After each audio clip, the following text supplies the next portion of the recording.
Hi friends, எங்கள் வீட்டில் வந்து வாழைத்தோட்டம் இருக்குது. அதில் இடையில கேப் இருக்கும்ல, அந்த இடத்துல வந்து செடி போட்டிருக்காங்க என் ஹப்பி. அதில் வந்து இந்த காயெல்லாம் பறிச்சிட்டு வந்திருக்காங்க இன்றைக்கி. இங்கே பாருங்கள், புடலங்காய்.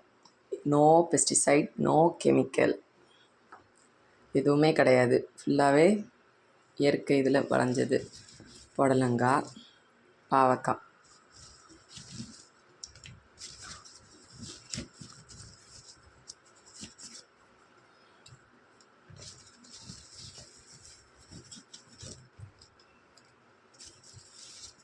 குக்கும்பர், வெள்ளரிக்காய்.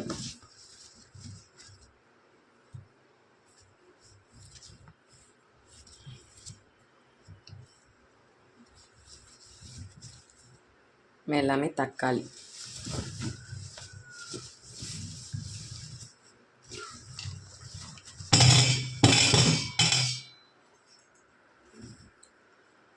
அவ்வளோதான் ஃப்ரெண்ட்ஸ், நாளைக்கான வீடியோவில் பார்க்கலாம். டாட்டா.